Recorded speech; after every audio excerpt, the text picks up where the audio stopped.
Akkam jirtu hordoftoota sagantaa miidiyaa FNM qophii har'aa keessatti gaafiif deebii abbaa gadaa Booranaa Kuraa Jaarsoo wajjiniin wayita darbe taasifame qabadhee dhiyaadhee jira. Qophiin kun dhimma hongee yookiin immoo rooba dhabamurraa uummata Booranaa rakkoo cimaa keessa ga'e kan ilaalchisudha. Haalli sagalee isaa garuu qulqullinaan qabu gamanumaan of kaltii sin gaafachaa hamma danda'ame ergaa isaan dabarsan bilbilaan kennanii isa akka nu dhaggeeffattan kabaja wajjiniin isinaaf qulqullina sagalee ammas irra deebinee ifatama sin gaafannaa inni barbaachisaan waa'ee ergaa isaan achii dabarsan waan ta'eef akka dhaggeeffattan isin affeerraa turtii gaarii.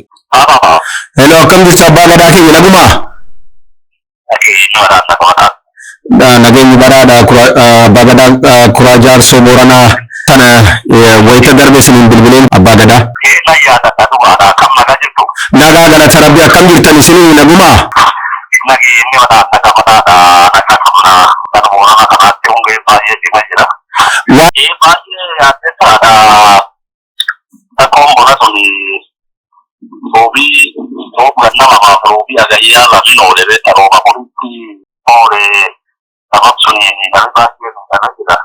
Horiin jala dhume jira horii dadhabne naminu dheedha'ee waan nyaate dhugdame naminu dararama jira. Hanga danda'ameilletti mangittiin nam gargaaruutti jira.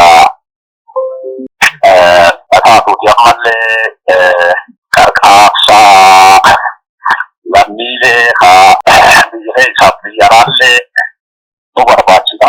Akkana amma haasifee jiru haaraa jajjabaa haaraa ammaadha. Rakkoon jirtu horiini beektaa horiini jala uffa'ee namni qolloomee guutuu dhabeetti jira. Rakkoo guddoon jirtu rakkoo beellamaati ammallee bishaan dhugaatii jiranii namni dheebuuf danda'u jira. Ganna meeqaaf roobni roobuu dide? Ganna meeqaaf roobni roobuu ga'e? Mee uummata meeqa irratti isin lakkoofsa qabdu? Horiis akkasumas uummata balaan kun qaqqabee hammam ta'u tilmaaman?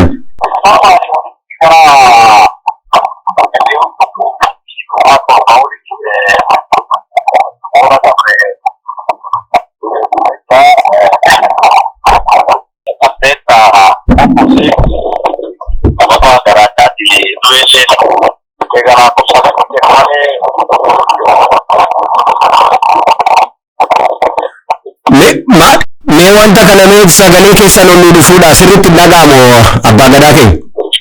Sagaleen sirriitti dhaga'amu. Waan ta'eef rakkoon cimaan uummata Booranaa uummata keenya irra ga'e kana lama sadii jettanii maaltu maal godhamuu dhabameeti horii kana bakkasii deemuun hin danda'amu fuudhanii godaansisanii iddoo biraatitti maaliif hin deemnam? Maali rakkoon jiru? Garii amma lafa naannoo Booranaa kanatti lafti qabanuu yookiin waan fakkaata eenyutti yoo biyya armaanollaa fageenya kalleetti ta'uun waan waasoo kan horiin dheedee jira armaanii naannoo Oromiyaa kannee gara Shaashamannee Arsii Nageellee armaanii namni baay'een loon itti ta'ee dheedee jira. Taatuuti duuba baay'ee soda qabna yoo mootummaan nam dhaqqabee namni namaa birmatteettiin danda'an sanyii horii rammatu dhowwanii lubbuu nama ta'uu dhowwanii ittiin irraan bisan malee rakkoon jajjabdu saafaa walii tureera. Nagaan hin tura?